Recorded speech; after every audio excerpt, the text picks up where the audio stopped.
Savitri had said something very wonderful. She said, I am stronger than death and greater than my fate. My love shall outlast the world. Doom falls from me, helpless against my immortality. So her mother thinks that this is just a rhetorical exaggeration, no?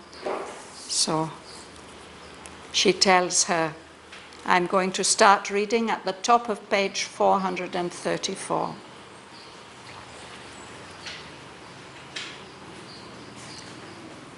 Only the gods can speak what now thou speakst.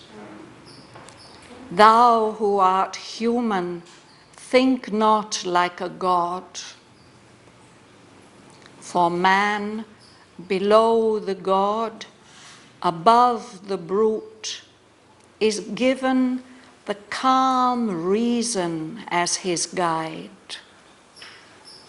He is not driven by an unthinking will, as are the actions of the bird and beast.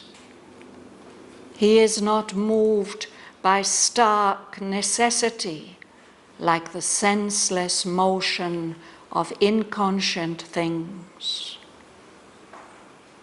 The giants and the Titans' furious march climbs to usurp the kingdom of the gods, or skirts the demon magnitudes of hell. In the unreflecting passion of their hearts, they dash their lives against the eternal law and fall and break by their own violent mass. The middle path is made for thinking man, to choose his steps by reason's vigilant light, to choose his path among the many paths is given him, for each his difficult goal hewn out of infinite possibility. Leave not thy goal to follow a beautiful face. Only when thou hast climbed above thy mind and livest in the calm vastness of the One, can love be eternal in the eternal bliss, and love divine replace the human tie. There is a shrouded law, an austere force. It bids thee strengthen thy undying spirit. It offers its severe benignancies of work and thought and measured grave delight as steps to climb to God's far secret heights. Then is our life a tranquil pilgrimage, each year a mile upon the heavenly way. Each dawn opens into a larger light. Thy acts are thy helpers. All events are signs. Waking and sleep are opportunities given to thee by an immortal power. So canst thou raise thy pure, unvanquished spirit, till, spread to heaven in a wide vesper calm, indifferent and gentle as the sky, it greatens slowly into timeless peace. I'm going to stop there.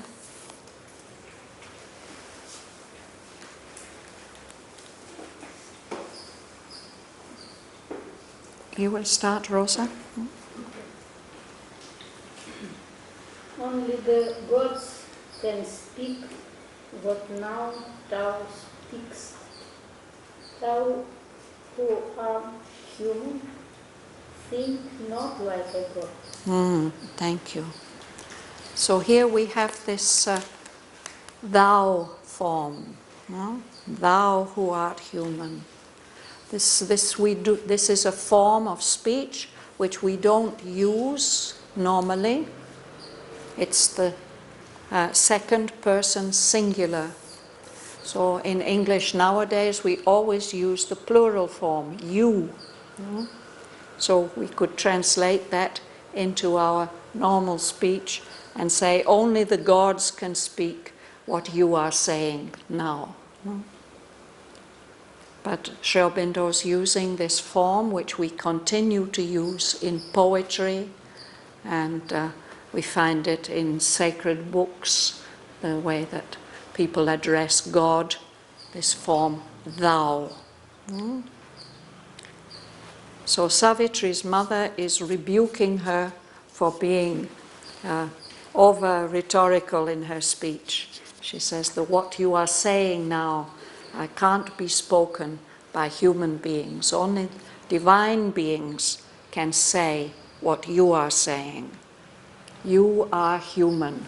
And here we've got this form. If we say you are, it is thou art. You are human. So don't think like a god, she says. And then, of course, she gives very good advice for us while we're still in this human stage. What she says next is very wise words. Yes, Martin. For man, below the God, above the brute, is given the calm reason as his guide. He is not driven by an unthinking will, as are the actions of the bird and beast.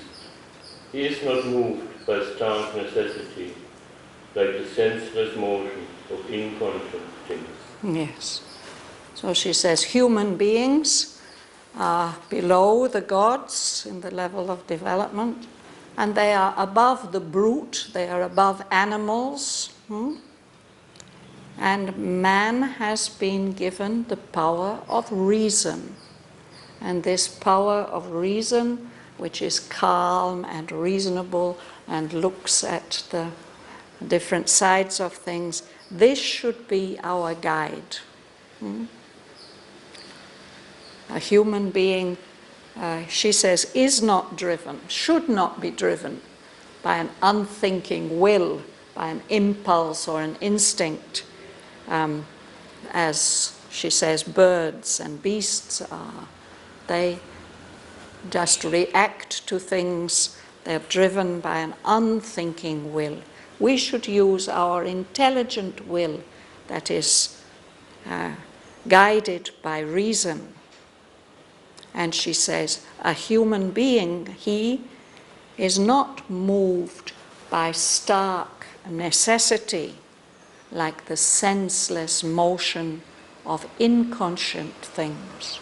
All the material objects, they just have to respond to the forces that move them. No? They can't help it. If somebody picks up a stone and carries it, what can the stone do? No? Or if it is struck by another stone, it will have to move.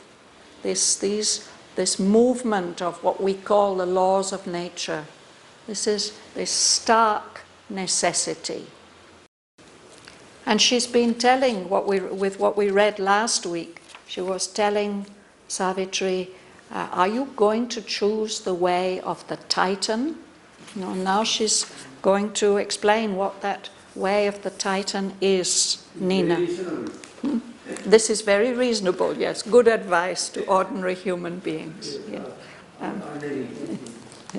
Nina. The giants. And the Titans. furious merge plans to pursue the kingdom of the gods, or keeps the demon live to this of hell. In the unreflecting passion of their Hearts. they dash their lives, Their lives. against the eternal law, and fall and break as their own violent mass. The middle path is way of thinking man. Yes. So the insentient things are driven by stark necessity. The animals and the birds are driven by the unthinking will of nature. But there are these other beings, the giants and the titans. The titans are those beings who follow their own will only. So the giants and the titans' furious march climbs, it's going upwards. They want to usurp the kingdom of the gods. They want to reach the level of the gods and they want to take it over. The titans and the gods are always in conflict. The titans were there first. They are the old gods. Then the gods were created to be more obedient to the divine will. There are stories about this. But the titans, they are very strong in the power of their own will, and they want to reconquer and usurp. It means to take over somebody else's kingdom, the kingdom of the gods. So they are trying to go up to the higher levels, or else they are coming very, very close. If we skirt something, we go around the edge of it. The demon magnitudes of hell. In the lower levels, in the lower worlds, there are also very, very powerful beings. We call them demons. So they are those kind of magnitudes. Hell and heaven are beyond the human scale. Many people pronounce it a demon in Canto. I think we call it a demon. A demon, yeah. Sri Aurobindo has another spelling, D-A-E-M-O-N, and he uses that in the original Greek meaning of the word, which means a spirit, an indwelling spirit. Can be a guiding and protecting or an inspiring spirit. And in English we have this other spelling, the D-E-M-O-N, which is used for an evil spirit, a demon.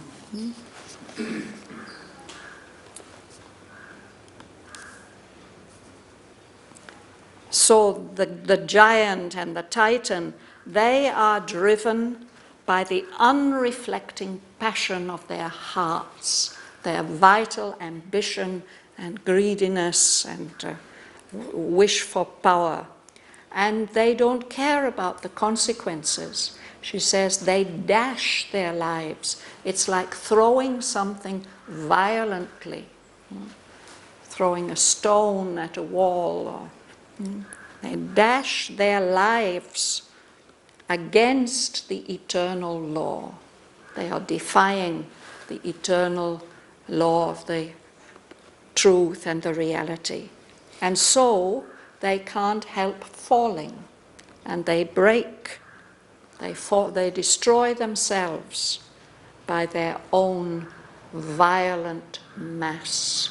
All that power and size that they have, they crash that against the eternal law, and in this way they destroy themselves. So none of these ways is made for man. Thinking man should follow the middle path, the without. Sorry? Buddha spoke about the middle path, but the Greeks also spoke about it. They said, measure in all things, no? And don't go to extremes. If you go to extremes, then somehow or other you invite consequences from the eternal law. Generally, when we hear about the middle path, we remember Buddha. We think of Buddha, yes.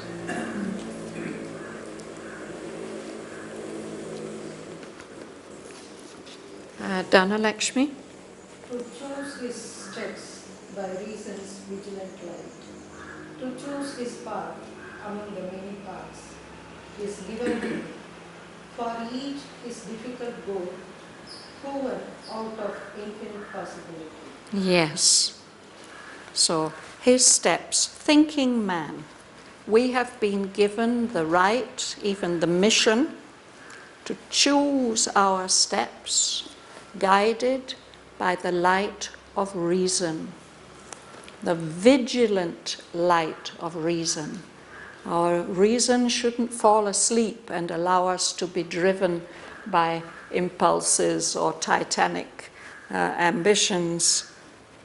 The reason must be awake and alert and on guard to guide us properly. And we are given the difficulty, of course, of choosing our path among the many paths. We can't see into the future. Here we are. What is the best thing for us to do? We have to use our reason to assess what is the right thing. I mean, this is what she is saying. These are not perhaps not the ultimate answers, but this is what she's saying. To choose his path among the many paths is given to man. And each of us has our difficult goal. We all of us have a different goal, a different aim, a different mission. No?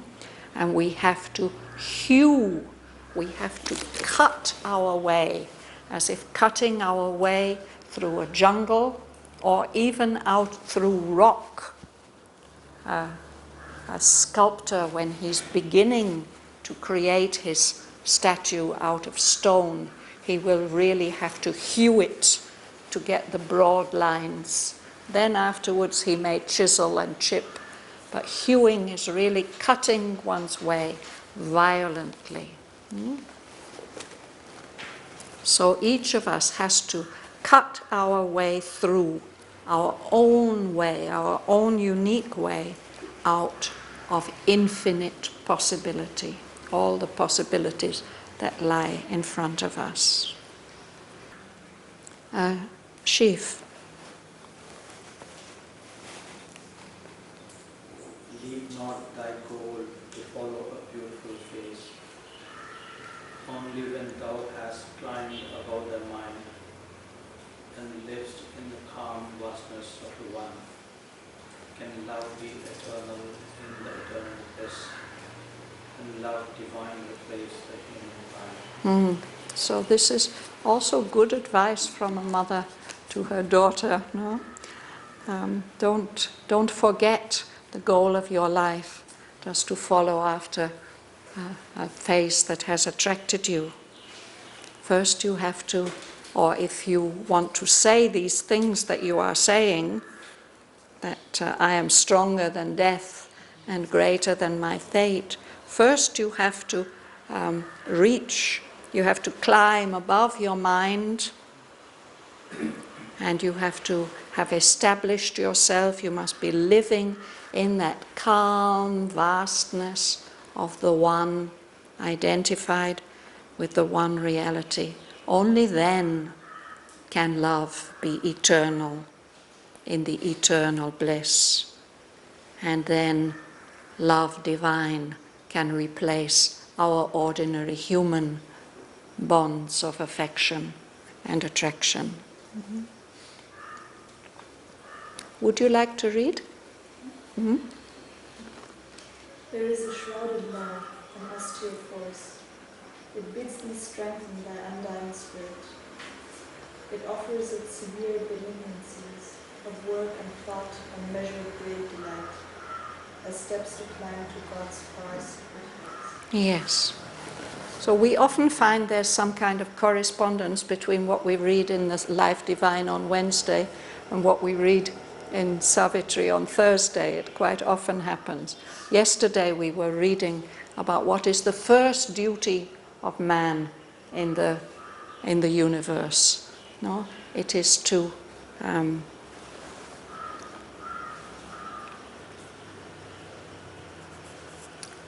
establish ourselves here, no? And then we can go higher. No? So when you have developed enough to climb above your mind and you're living in that calm vastness of the One, then you can know what eternal love is and what eternal bliss is. But then this other thing happens. Our lives are protected by this shrouded law. It's hidden. We don't notice it. It's shrouded, covered, occult. And there's a force, an austere force. It's not a gentle, indulgent force. It is stern, strict. And this austere force and this hidden law tells us to strengthen our immortal spirit, our undying spirit. And we have to do this through the human life. It's offering to us all these opportunities. They may seem to us severe, the conditions, the hard conditions that we have to face in our lives. But actually, they are benign. They are full of blessing and goodwill, something that is giving us something good. They are gifts, these benignancies. They may seem severe and harsh, but actually they are our opportunities that we are being given. They come in the form of work, of duty, of thought, and measured, grave delight. We can enjoy ourselves within measure, in a kind of serious way. Grave, it means serious. We can use these possibilities, these severe benignancies, as steps to help us to climb above our minds to those far secret heights of God. Lela. Then is our life in tranquil pilgrimage. Each year a mile upon the heavenly way, each dawn opens into a larger light. So if we're following those steps and we're making use of these opportunities of work and thought and measured grave delight, then our life becomes a pilgrimage. And not only a pilgrimage, but a tranquil pilgrimage, a peaceful, undisturbed pilgrimage. And each year is like a mile upon the heavenly way, and every morning is opening to us a larger light. She says, this way we make steady, peaceful, uninterrupted progress. Is your name Matthias? Would you read? Yeah. Thy acts are thy helpers, ordinance are signs, waking and sleep are opportunities given to thee by an immortal power. Yes. So this is easy to understand, no? If you follow that way, everything that you do will help you on your way. And everything that happens around you is a sign to help you on your way. And that progress goes on continuously. Waking and sleep are opportunities that are being given to you by an immortal power. Joel? So canst thou raise thy pure and vanquished spirit, till spread to heaven in a wide vesper calm, indifferent and gentle as the sky, it greatens slowly into timeless peace. So this is the possibility that's given to us in our human journey. The Queen says, if you follow this way, you will raise your spirit, and your spirit will be unvanquished. Nothing will conquer it. Nothing will overcome it. Your spirit will triumph. And it will go on in this way until the end of your life, until your spirit spreads out, it becomes wider and wider, open to heaven in a wide vesper sky. Vesper is evening time. Sometimes in the evening the atmosphere is very, very calm. No? So this is an image for our old age, how it can be if we've made our whole life a pilgrimage. At the end of our life, we can be in this wide, calm state. We can become as indifferent, as detached, no? And as gentle as the sky itself. And we'll go on greatening, widening slowly until we come into a state of timeless peace.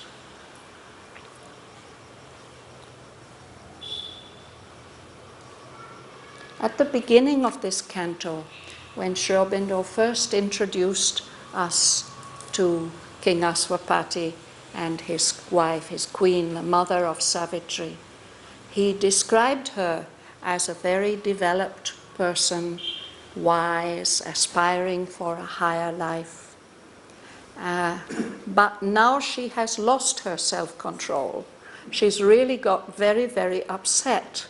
And she's saying all these wise things, but she's not, we can look at it in this ironical way, that if she were following this path which she's describing and urging on her daughter, then she would not be in this state. She wouldn't have to be telling her, leave not thy goal to follow a beautiful face. No?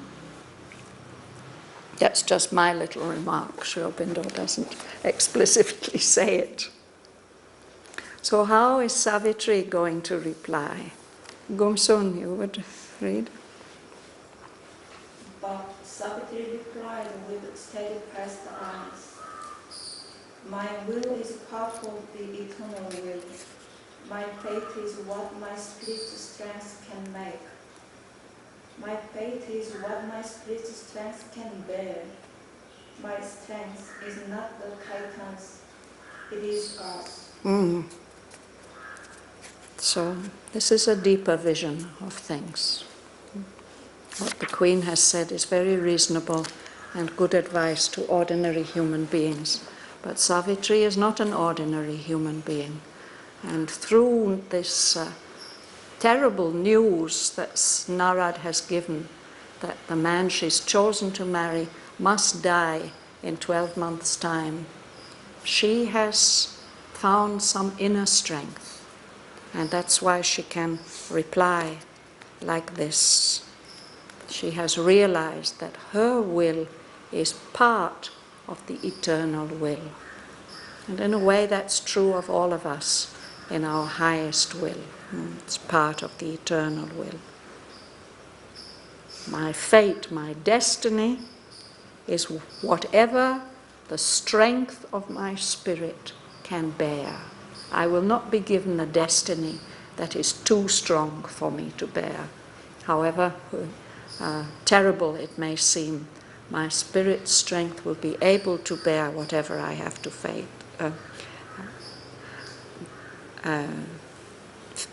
Destiny is. And she even says, my fate is what my spirit's strength can make.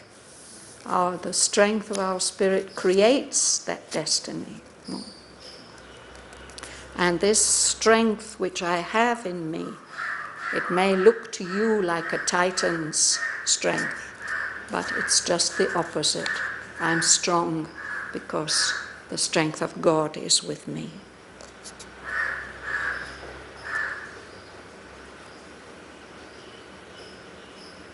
Lady at the back, do you like to read? I have discovered my inner reality, beyond my body and another being. I have found the deep, unchanging soul of life. What a wonderful experience, what a wonderful thing to be able to say, no? I've discovered who I really am, my glad reality. And I found that reality beyond my body, in somebody else. I've discovered the deep, unchanging soul of love. At the beginning of the poem in Canto 2, we have this wonderful description where Sri Aurobindo introduces us to Savitri. And there he says that she's the perfect shrine for divine love. He describes all the qualities. Mahalingam. Then how shall I desire the lonely good, or slay, aspiring to white, vacant peace, the endless hope that made my soul spring forth out of its infinite solitude and sleep? So this is an amazing realization that she has had. No? She says, how can I possibly now desire something just for myself, a lonely good, just for me? No?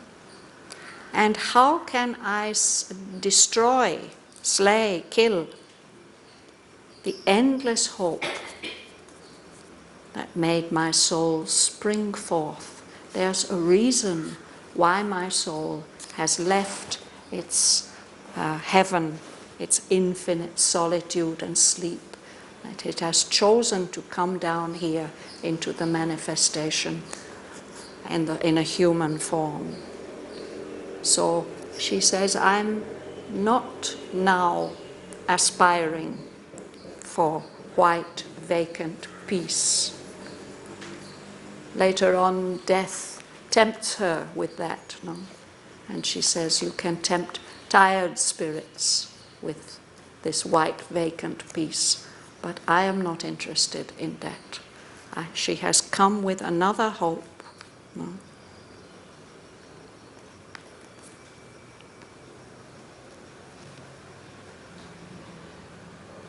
Yes, will you read? Yes. My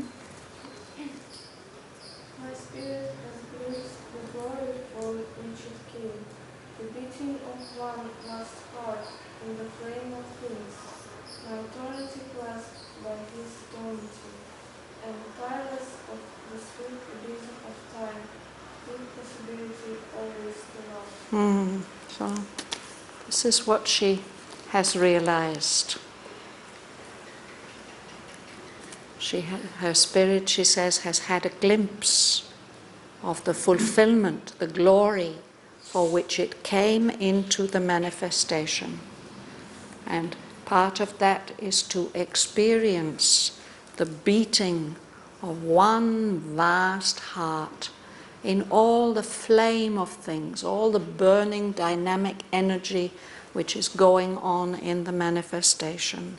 Within all that, there's one vast heart beating, and I have got a glimpse of the experience of that experience. The experience of the eternity of my individual soul being embraced by his eternity, Shraddhavan representing for her the Lord. No? And the possibility that this love can last forever. It won't get tired of the deep abysms of time, the deep gulfs of time. There's possibility, the deep possibility always to love, never to lose this wonderful experience. Sergei. This is first, last joy, and to its throat, the riches of 1,000 fortunate years are origin. Nothing to me are death indeed, or ordinary lives and happy days. Yes. So because she's had the glimpse of this wonderful experience, and she's realized that this experience is the first joy and the last joy, and she really doesn't need anything else. Compared with the throb of that joy, of that experience. Throb is what your heart does, no? Beats like this. Compared to that experience, the riches of 1,000 fortunate years, quietly blessed years, are poverty. No, nothing. Poverty, indigence. She says, I don't care, nothing to me are death and grief, or ordinary lives and happy days. I have glimpsed this possibility, and that is what I'm going to follow. Alexei. And what to me are common souls of men, or eyes and lips that are not Satyavans. I have no need to draw back from his arms, and to this heavenly paradise of his love, and journey into still infinity. So how can I go and choose somebody else? What to me are common souls of men, ordinary other people, and eyes and lips that are not Satyavans. I don't need to draw back from his arms in this discovery that I've made, the paradise of meeting and being with Shraddhavan. I don't need to travel away into this still infinity. Rather, I want to follow this deep possibility always to love. Bhavana? Only now for my soul in Shraddhavan, I treasure the rich occasion of my birth. In sunlight and a dream of emerald waves, I shall walk with him like gods in paradise. Yes. Yeah. And you can read the next line as well. If for a year, that year is all my life. Yes.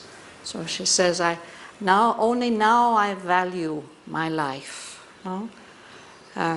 Now I value it for the sake, for the union of my soul with Shraddhavan.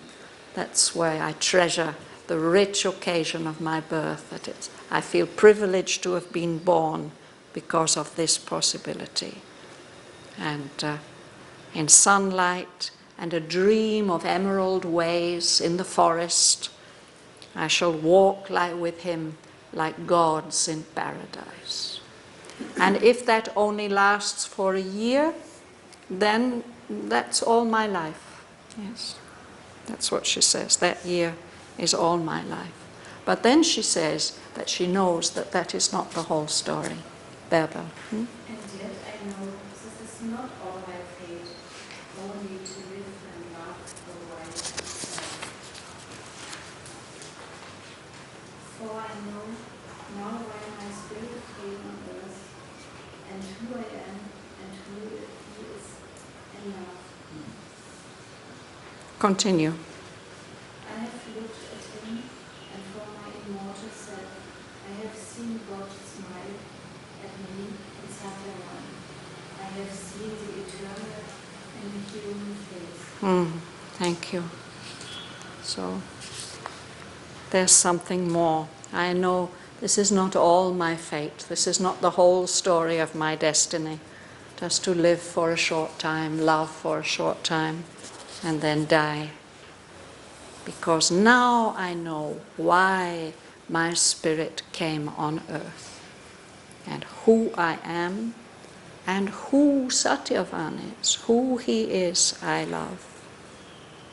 I've looked at him not through my ordinary eyes, but from my immortal self, from my soul, and I've seen God smile at me through Satyavan or in Satyavan.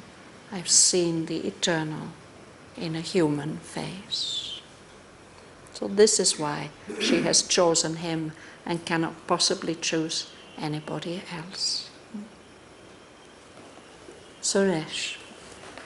The nun could answer to her words silent. They sat and looked into the eyes of faith. So none of those people there, the king, Narad, the queen, none of them can say a word. They sit silently there and they realize that something very significant is happening. No? They sat and looked into the eyes of fate. But the queen has still not accepted. And while this first canto of Book 6 tells us the legend part of the story, in the next canto we see Sri Aurobindo taking this opportunity, or he's created this opportunity to address all our feelings, human feelings, about pain and destiny. And this makes it one of the most profoundly moving and cantos of the whole book.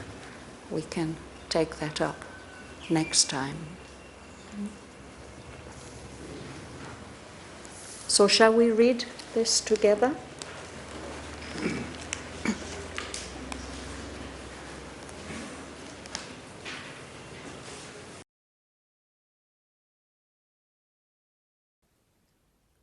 Only the gods can speak what now thou speakst. Thou who art human, think not like a god. For man, below the god, above the brute, is given the calm reason as his guide. He is not driven by an unthinking will, as are the actions of the bird and beast. He is not moved by stark necessity, like the senseless motion of inconscient things. The giants and the Titans' furious march climbs to usurp the kingdom of the gods, or skirts the demon magnitudes of hell. In the unreflecting passion of their hearts, they dash their lives against the eternal law, and fall and break by their own violent mass.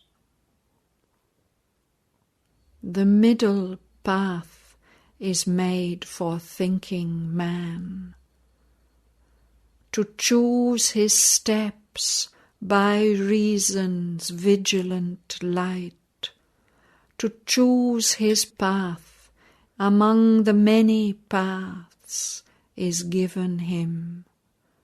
For each his difficult goal hewn out of infinite possibility. Leave not thy goal to follow a beautiful face. Only when thou hast climbed above thy mind and livest in the calm vastness of the One, can love be eternal in the eternal bliss, and love divine replace the human tie. There is a shrouded law, an austere force. It bids thee strengthen thy undying spirit.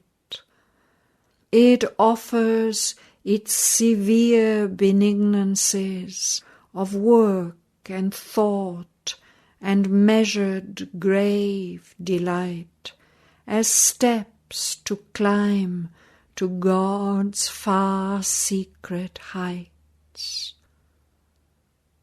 Then is our life a tranquil pilgrimage, each year a mile upon the heavenly way. Each dawn opens into a larger light. Thy acts are thy helpers, all events are signs, waking and sleep are opportunities given to thee by an immortal power. So canst thou raise thy pure, unvanquished spirit, till, spread to heaven in a wide vesper calm, indifferent and gentle as the sky, it greatens slowly into timeless peace.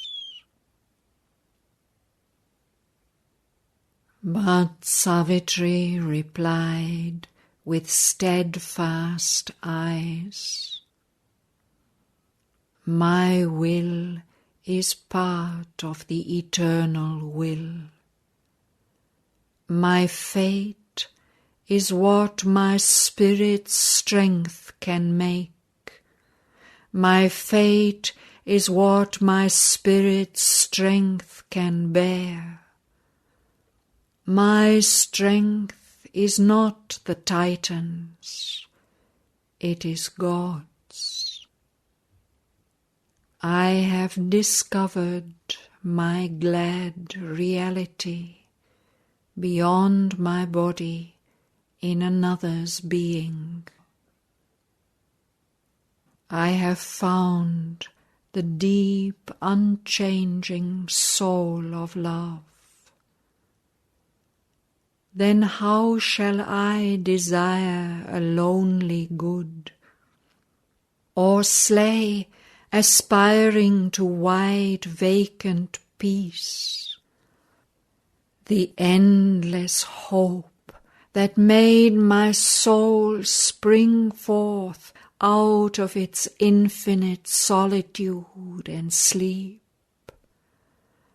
My spirit has glimpsed the glory for which it came, the beating of one vast heart in the flame of things, my eternity clasped by his eternity, and tireless of the sweet abysms of time, deep possibility always to love.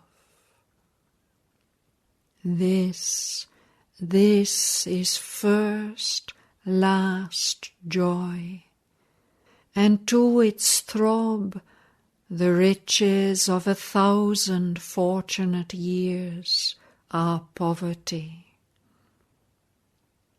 Nothing to me are death and grief, or ordinary lives and happy days. And what to me are common souls of men, or eyes and lips that are not Satyavans. I have no need to draw back from his arms and the discovered paradise of his love, and journey into a still infinity. Only now for my soul in Satyavan I treasure the rich occasion of my birth. In sunlight and a dream of emerald ways, I shall walk with him like gods in paradise. If for a year, that year is all my life. And yet I know this is not all my fate, only to live and love a while and die. For I know now why my spirit came on earth, and who I am, and who he is I love. I have looked at him from my immortal self. I have seen God smile at me in Satyavan. I have seen the eternal in a human face. Then none could answer to her words. Silent they sat and looked into the eyes of fate.